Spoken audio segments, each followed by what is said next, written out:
तो अमेरिका के साथ बातचीत में गतिरोध के बीच ईरान ने वॉशिंगटन को नया प्रस्ताव भेज दिया है। नमस्कार, मैं हूं नीलू। क्योंकि अभी सिर्फ प्रस्ताव ईरान की तरफ से और फिर अमेरिका की तरफ से इसको लेकर क्या कहा गया, बातचीत आज उस पर भी करेंगे। और साथ ही साथ एक और बड़ी खबर आपको बताते हैं कि ट्रंप ने एक बड़ी धमकी ईरान को एक बार फिर से दी है। वो धमकी क्या है?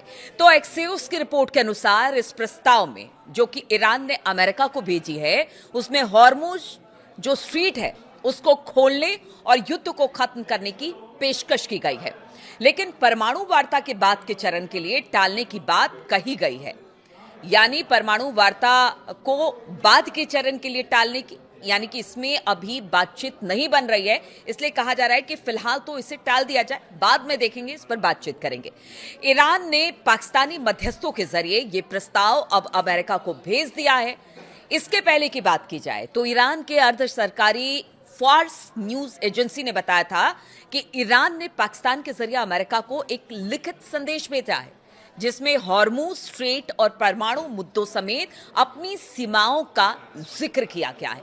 इस बीच अमेरिकी राष्ट्रपति डोनाल्ड ट्रंप ने कहा कि अगर तेहरान बातचीत करना चाहता है तो वो वॉशिंगटन को कॉल कर सकता है, क्योंकि हमने देखा था कि जब अब्बास आरगची पाकिस्तान पहुंचे थे और उस दौरान वो वहां से निकल गए और फिर बाद में ट्रंप ने कह दिया था कि देखिए ऐसा है कि अब अमेरिका का डेलीगेशन तो नहीं जाएगा इस्लामाबाद, अब जो भी बातचीत होगी वो फोन कॉल पर होगी।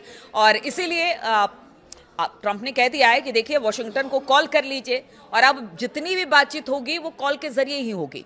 उन्होंने इस बात को भी दोहराया कि तेहरान को परमाणु हथियार नहीं हासिल करने दिया जा सकता है। यानी इस बात को क्लियर ट्रंप ने कर दिया है कि बातचीत होगी, लेकिन जो परमाणु हथियार हासिल करने की जिद ईरान लगाए बैठा है, ऐसा तो नहीं करने दिया जाएगा। और इसके साथ ही ट्रंप ने ईरान को एक चेतावनी भी दे दी जिसमें कहा कि 3 दिनों में उसकी तेल पाइपलाइनें फट सकती हैं। तेल पाइपलाइनें फट सकती हैं, इसका मतलब क्या है? तो वो इसके पीछे बता रहे हैं कि इसके पीछे एक वैज्ञानिक कारण है। अब ट्रंप का वो वैज्ञानिक कारण भी आप सुनिए। ट्रंप ने रविवार 26 अप्रैल को कहा कि जो ईरान है, ईरान के पास युद्ध खत्म करने के लिए समझौते पर राजी होने के लिए सिर्फ 3 दिन का वक्त है, वरना उसकी तेल पाइपलाइनें अंदर से फट जाएंगी। फॉक्स न्यूज से बात करते हुए ट्रंप ने समझाया कि अगर ईरान तेल का निर्यात जारी नहीं रख पाता है तो पाइपलाइनें यांत्रिक रूप से और प्राकृतिक कारणों से खराब हो जाएगी। अब तो भाई ये किसी एक्सपर्ट से ही समझना होगा कि ट्रंप क्या कहना चाह रहे हैं, लेकिन अभी जो समझ में आ रहा है तो ट्रंप की यही बात लगती है कि अगर पाइप से वहां से तेल नहीं निकला तो किसी कारण से, प्राकृतिक कारण हो या फिर यांत्रिक, यानी कि कोई तकनीकी खराबी आ जाए, उसकी वजह से वो फट जाए। अभी तो शुरुआती तौर पर उनके बयान से ट्रंप के तो यही लग रहा है। ट्रंप ने यह भी कहा कि एक बार फटने के बाद ईरान पाइपलाइन को उसकी असली क्षमता तक दोबारा नहीं बना पाएगा, यानी भारी नुकसान ईरान को होगा अगर उनकी तेल की पाइपलाइनें फटती हैं तो। और ये पिछली उत्पादन क्षमता के मुकाबले सिर्फ 50% पर ही काम कर पाएगी, क्योंकि इसी तेल से ईरान की इकोनॉमी चलती है। और कहना है ट्रंप का कि अगर यही फट गई तो आप क्या करेंगे? 50% क्षमता के साथ अब आप इस पर आपको काम करना पड़ेगा अगर इसे बना भी देते हैं, और फिर इसको रिकवर करने में बहुत साल लग जाएंगे।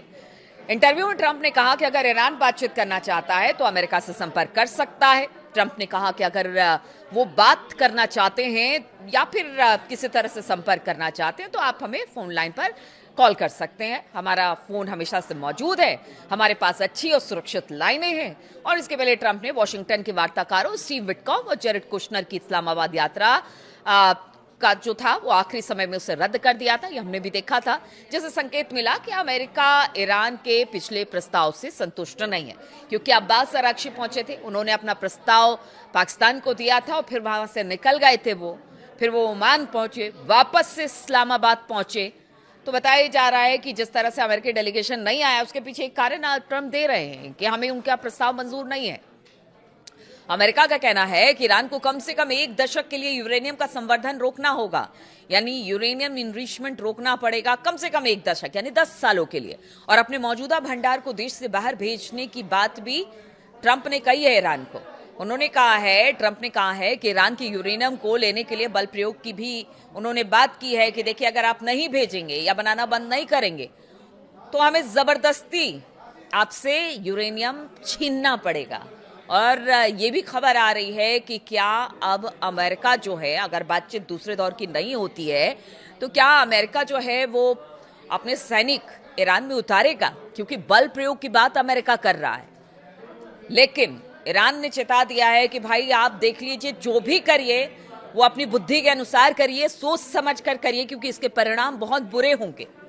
रिपोर्ट में कहा गया कि ईरान के विदेश मंत्री अब्बास अराक्ची ने पिछले हफ्ते के आखिर में मध्यस्थों से कहा था कि अमेरिका की इन मांगों पर ईरानी नेतृत्व के भीतर कोई आम सहमति नहीं बनी है। यानी ईरान में एक धड़ा ये है, खासतौर पर अगर मुस्तफा खामनेई की बात की जाए, वो इन शर्तों को अमेरिका के मानने को तैयार नहीं है कि यूरेनियम इनरिचमेंट को बंद कर दिया जाएगा।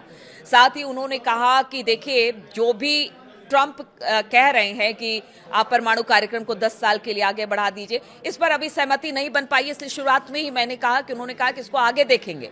फिलहाल अभी जो मौजूदा स्थिति है, खासतौर पर हॉर्मूज को लेकर, उस पर अगर बात बन जाती है तो सही है। तो साफ तौर से अब्बास अराक्ची भी, और अब्बास अराक्ची को भी हमने पीछे देखा है कि बिना मुस्तफा खामनेई या फिर IRGC के सहमति के बिना अब्बास अराक्ची वही बात रखते हैं जो मुस्तफा की तरफ से बात रखने को कहा जाता है। इसलिए वो कह रहे हैं कि जो बात अमेरिका कह रहा है, ईरान के नेतृत्व के भीतर कोई आम सहमति इसको लेकर नहीं बनी है। इसके पहले अगर रविवार की बात की जाए तो ईरानी विदेश मंत्री अब्बास अराक्ची एक बार फिर पाकिस्तान की राजधानी पहुंचे थे। अब्बास का ये 3 दिन में दूसरा दौरा है इस्लामाबाद का। उन्होंने पाकिस्तान के आर्मी चीफ वसीम मुनीर से मुलाकात की। इसके पहले वो शनिवार को भी शहबाज शरीफ और मुनीर से मुलाकात के बाद ओमान गए थे संक्षिप्त दौरे पर, जहां पर ईरानी राजदूत ने बताया कि अराक्ची रविवार को ही इस्लामाबाद गए वापस से, जहां वो सोमवार को राष्ट्रपति, अब बताया जा रहा है कि यानी कि आज वो राष्ट्रपति व्लादिमीर पुतिन से यानी सोमवार को मिलने वाले हैं, मुलाकात करने वाले हैं। और ये मुलाकात फिर किस तरह की होगी, क्या कुछ सहमति बनती है, व्लादिमीर पुतिन की तरफ से क्या बातें सामने आती है, क्योंकि ईरान का नया प्रस्ताव ऐसे समय में आया है जब कूटनीतिक प्रयास गतिरोध में फंसे हुए हैं। वहीं ईरानी नेतृत्व इस बात पर बटा हुआ है कि परमाणु मामलों पर क्या रियायतें दी जानी चाहिए, मतलब किस तरह की बातचीत परमाणु कार्यक्रम को लेकर हो, इस पर अभी कोई राय नहीं बन पाई है। ईरान का यह प्रस्ताव इस मुद्दे को दरकिनार करते हुए एक 30 समझौते की राह खोल सकता है। और इस बीच जानकार मानते हैं कि अमेरिका और ईरान के बीच समझौते की संभावना बन रही है। अल जजीरा की एक रिपोर्ट के मुताबिक इस्लामाबाद के सूत्रों के हवाले से बताया कि एक फ्रेमवर्क तैयार हो रहा है जो ऐसा आधार देगा जिससे सभी पक्ष किसी समझौते पर पहुंच सके। इसमें केवल ईरान और अमेरिका ही नहीं बल्कि मुख्य रूप से खाड़ी देश भी शामिल होंगे। पाकिस्तान अभी भी उम्मीद लगाए बैठा है कि बातचीत का दूसरा दौर होगा। हालांकि अभी ये साफ नहीं है, लेकिन कूटनीतिक प्रयास लगातार जारी हैं और कहा यह जा रहा है कि जो बैठक होने वाली है वो सिर्फ अमेरिका और ईरान के बीच नहीं होगी, बल्कि खाड़ी देश की बातचीत भी उसमें होगी, उनके प्रतिनिधि भी उसमें शामिल होंगे। अगर पुतिन से मिलने जा रहे हैं अब्बास अराक्ची तो वहां से क्या बात होगा, बताया जा रहा है इसके बाद पुतिन शी जिनपिंग से भी बातचीत करने वाले हैं। कुछ दिन में जो अमेरिकी राष्ट्रपति है ट्रंप, वो जाने वाले हैं चीन। तो ये सारी चीजें, सारी प्रक्रिया इस वक्त हो रही है बातचीत को आगे जारी रखने के लिए कि किसी तरह से भी जो युद्ध है ईरान अमेरिका का वो रुक जाए। लेकिन गतिरोध अब भी बरकरार है और इस गतिरोध के बीच में प्रयास अब भी जारी है, लेकिन दूसरी तरफ ट्रंप की धमकी भी जारी है। अब देखना होगा ये जो दूसरे दौर की बातचीत का प्रयास किया जा रहा है वो क्या सफल होता है, क्या युद्ध यहां से रुकता है। किसी एक बिंदु पर जो जितने भी बातचीत अपने अपने तरीके से, चाहे अमेरिका है, ईरान है, उन्होंने अपने जो प्रयास किए हैं पॉइंट्स रखने की, क्या उस पर कोई आम सहमति बनती है। सबकी निगाहें इसी ओर है। बहुत बहुत शुक्रिया मेरे साथ इस वीडियो में शामिल होने के लिए।